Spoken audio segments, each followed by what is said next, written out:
2 घंटा आप पढ़े तो आपका दिमाग हजम करने की कोशिश करता है, तो उसमें आपको नींद जैसी कुछ आता है। वो नींद नहीं होती, वो दिमाग रेस्ट करना चाहता है। तो वहीं मेज पर ऐसे हाथ रखे सो लीजिए। वो सोना नहीं है, वो दिमाग डाइजेस्ट करना चाहता है। C is equal to C, conquest is equal to consolidation. लेकिन जब आप वहां से उठ के बिस्तर पे चले जाते हो तो फिर उठते हो रात में 11 बजे। जो वाकई सोने का टाइम है उसको तुम यूज करो सोने में, कैसे भी। रात्रि जागरण का खेल मत रखो, कुछ भी नाटक करके, रायता फैलाकर, कुछ भी।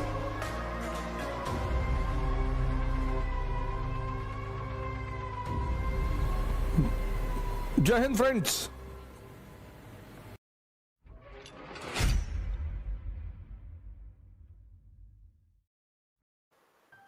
C इज इक्वल टू सी,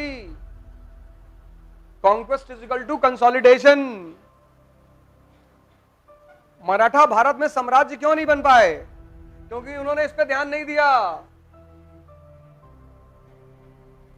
कब लड़ाई लड़ी, जीते, चौथ लिया, वापस, इसलिए कभी साम्राज्य बने ही नहीं। मुगल, उन्होंने इस फॉर्मूले को फॉलो किया। तुमको भी पढ़ाई में इसी फॉर्मूले को फॉलो करना है, और ये चैलेंजिंग है। पढ़ना चैलेंजिंग नहीं है, हजम करना। पेट है ये दोनों पेट हैं।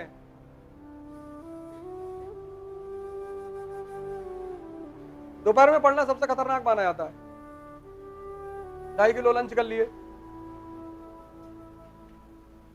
और पढ़ते पढ़ते एक काम जरूर करा करिए, नैप जरूर लिया करिए।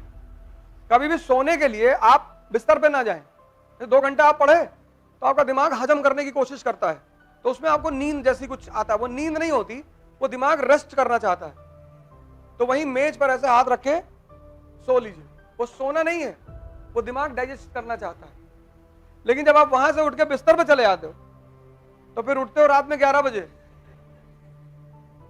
तो ये बहुत बड़ी बात है, जो मतलब आमतौर पर स्टूडेंटों को पता नहीं चलती कि नैप का सिद्धांत क्या है। तो जब तुम 2 घंटे पढ़ते हो तो तुम्हारा मन उस चीज को हजम करना चाहता है, तो कहता है भैया थोड़ा सा, तो तुम्हें नींद जैसा फील होने लगता है। वो नींद नहीं है। बाकी नींद पूरी रात में, और कोशिश करो कि 10 बजे से लेकर मैक्सिमम सुबह 5 बजे तक सो जाओ, 4 बजे तक। जो वाकई सोने का टाइम है उसको तुम यूज करो सोने में, कैसे भी। रात्रि जागरण का खेल मत रखो, कैसे भी, कुछ भी नाटक करके, रायता फैलाकर, कुछ भी। नींबू लिया है, उसमें लाल रंग भर के चाकू से काट दिए। हमारे कमरे में जो है ब्रह्म बाबा आते हैं, अगल बगल वाला कोई आएगा ही नहीं, सो आराम से।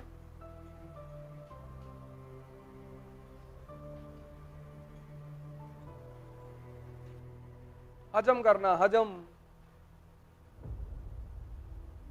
यहां डाइजेस्ट करना। इसलिए जब तुम किसी आदमी को मिलते हो जिसको गीता याद है, कुरान याद है, बाइबल याद है, तो तुम बहुत अचंभित होते हो कि कैसे भैया यहां एनसीईआरटी का एक चैप्टर नहीं याद हो रहा है। तो क्या तुम्हारी क्षमता कम है? नहीं। एक आदमी ने बेईमानी नहीं की, वो है भगवान। उसने क्षमताएं सबको बराबर दी। उसने बुद्धि सबको दी, सद्बुद्धि बहुत कम लोगों को दी। मोती झील में 2 तरह के लोग आते हैं, एक 5 से 11, एक 11 से 5।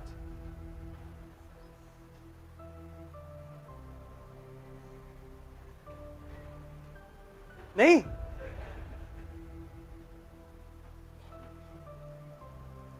एक 5 से 11 हर आदमी भाग रहा है, दौड़ रहा है, एक्सरसाइज कर रहा है, बॉडी बना रहा है। और एक 11 से 5 वो न्यूटन वाले लोग आते हैं। वो कान में बताते रहते दूसरे को कि देखो न्यूटन का लॉ था पहला ऐसा, और body at rest will be at rest. तो धक्का उक्का देके समझाते रहते हैं। वो पढ़ने आते हैं, वो आप ऐसा मत समझिए वो बदतमीजी करने आ रहे हैं। बहुत कंसंट्रेट होकर पढ़ाई करते हैं, पर रिजल्ट ही नहीं मिलता।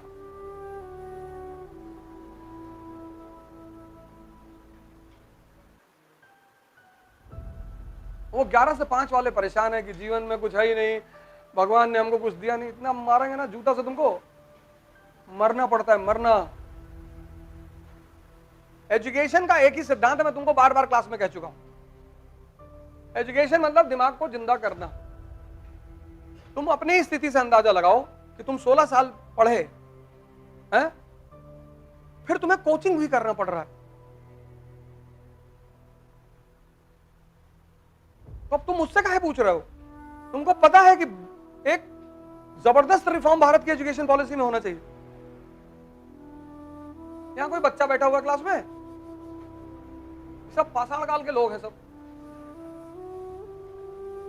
तो एक दो बच्चे बैठे होंगे, बाकी सब स्टोन एज, प्री पैलोलिथिक वेलिथिक के हैं सब। ये बेचारे वैसे ही दुखी हो रहे हैं कि यार बताओ ये सब हम क्या पढ़े थे यार, सब मॉडर्न इंडिया पढ़ के बैठे इसमें 10 12 15 लोग। अब ये सन्नाटे में ये हम भी कुछ पढ़े थे, लेकिन ये सब तो कहीं लिखा था, तुम्हारी आंखें गुजर गई ऊपर से। वो किताब तुमसे चिल्ला रही थी कि भैया सुन लो भैया, अरे तुमने कहा बाद में सुनेंगे यार, अभी टाइम नहीं।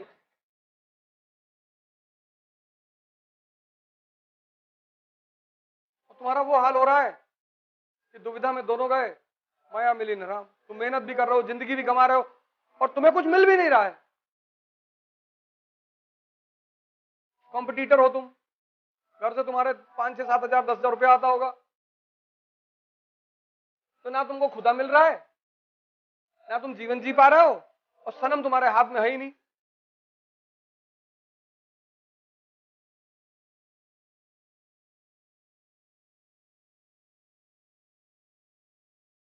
जल तो तुम बहुत रहे हो, ऐसा नहीं कि नहीं जल रहे हो, जल बहुत रहे हो, लेकिन कोयले की तरह जल रहे हो, राख बन जा रहे हो। स्कूल की एजुकेशन का मतलब क्या है? तुम्हारा दिमाग जिंदा हो जाए, तुम सोचने लगो, कनेक्ट करने लगो। ना तुम कनेक्ट करना सीख पाए, ना तुम सोचना सीख पाए, तो उस एजुकेशन का फायदा ही क्या था? और डर तुम अलग से गए, जातिवादी हो गए, ब्राह्मणों भारत छोड़ो, कल एक रैली निकली थी,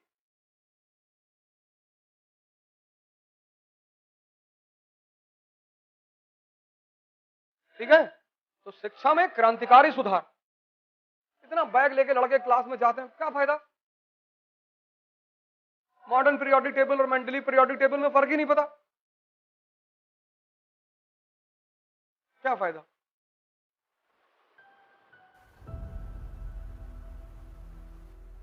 क्योंकि यहां के लड़के मेहनत करना बहुत जानते हैं, उनसे मेहनत चाहे जितनी करा लो, और डायरेक्शन पा जाए तब तो और करें, क्योंकि सब मिडिल क्लास के घर के हैं, किसान के घर के हैं, कोई बहुत रईस तो है नहीं। जब तुम स्टूडेंट को जाति के आधार पर मारते हो तो उसे दर्द होता है, लेकिन जब तुम उसे मारते हो क्योंकि तुम उसका भविष्य बनाना चाहते हो तो उसे दर्द नहीं होता। तुम अपने पिता लोगों से पूछो, माता से पूछो, कभी उन्होंने किसी टीचर की बुराई की? क्योंकि वो इसलिए मारते थे क्योंकि आपका भविष्य अच्छा चाहते थे, वो इसलिए नहीं मारते थे कि तुम अलग जाति के हो, अलग धर्म के हो।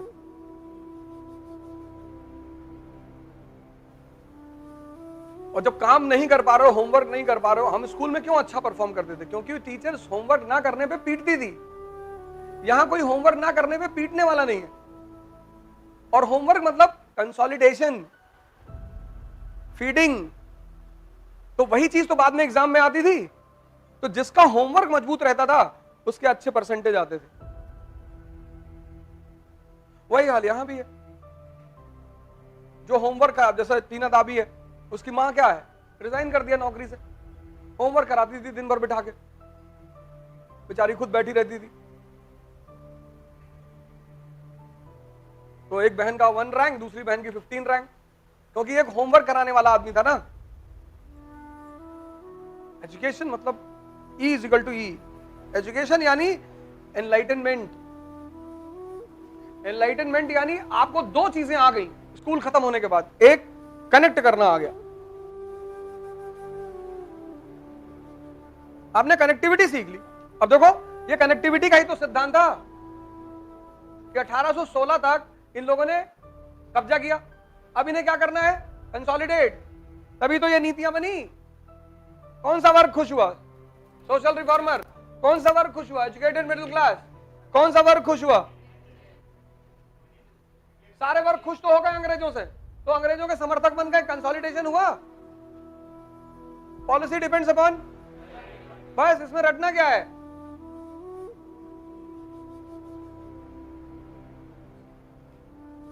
पर तुम ये चीज सीखे ही नहीं स्कूल से कि यार ये भी कोई चीज होती है।